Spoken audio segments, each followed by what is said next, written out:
Hi, Church of the Resurrection family.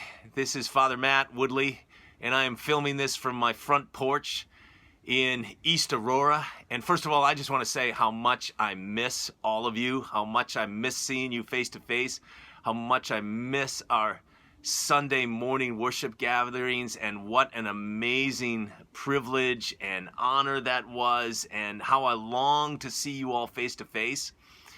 You know, these days I've been thinking about two words that don't seem like they should go together, but for me they really do. So let me just throw out the two words and then explain why they've been so helpful to me. So the first word is groaning. Groans, like groaning. And the second word is opportunity. Let me talk about the first word. So the word groaning. I was in Costco on Saturday, just this last week, and it was such a bizarre experience, with social distancing and the nice friendly voice that kept going over and over again on the announcements about keeping 6 feet apart and following the CDC guidelines and nobody looking each other in the eye. And I felt like I was in some young adult dystopian novel under some kind of terrorist totalitarian regime, a very benevolent regime, but it just felt so weird. And I felt like this is not the way it's supposed to be. And in my spirit, I just groaned for better days. And I love, one of the things I love about the Bible is that it gives language to our groaning, our groans. I love what the Apostle Paul says in Romans 8. He talks about how all of creation itself is groaning together in the pains of childbirth until now. And then he says, and not only creation, but we ourselves who have the first fruits of the Spirit, followers of Jesus, we groan inwardly awaiting our adoption as sons and daughters. So I just want to say, first of all, if you're groaning these days, if you feel disoriented, if you feel sad, if you feel just out of sorts, if you feel like, man, I just want this to end, you are not alone, and the Lord has not abandoned you in your groaning. Our God understands the language of groaning, and we have been buffered for a long season. We've been buffered from the ache and the longing of groaning, and we thought maybe some of us started to think, well, we're living in a groanless world, and everything's great. And now that buffer has been removed, and we're facing the pain of a fallen world. And I just want to say the church groans with you.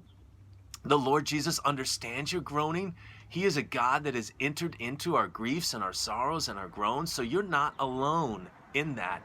But I also want to give you this word of exhortation as well, with the word opportunity. And these two words actually go together.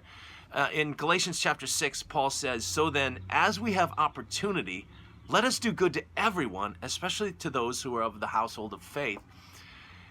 I have a friend named Greg who teaches business students in an MBA program, and Greg says, Matt, this is the question that I'm asking these days. What is the opportunity in all of this? And when I say opportunity, I don't mean the opportunity to be more productive or get busier or get more things done.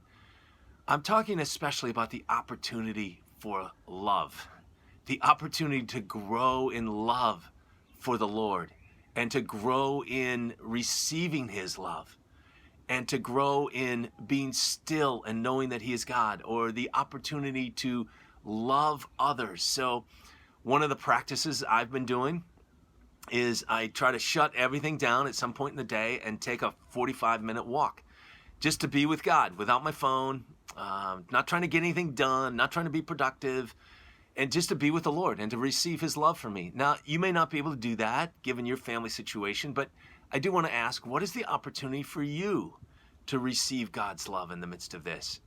And what is the opportunity to give love to others? Maybe to encourage somebody, to pray for somebody, to drop somebody a note, to just say, hey, I'm thinking about you and I'm praying for you. Is there anything I can pray for you about? We have those opportunities. So again, I want to think about how we have an opportunity, even in the midst of our groaning. They go together. As we groan, what is the opportunity? As we seek opportunities, how can we bring our groanings to the Lord? Church of the Resurrection, one of the things I love about you is I know you're already, so many of you are pressing into these opportunities. So I want to encourage you to do it even more. And I look forward to the day when we can see each other face to face. So much love to all of you from East Aurora.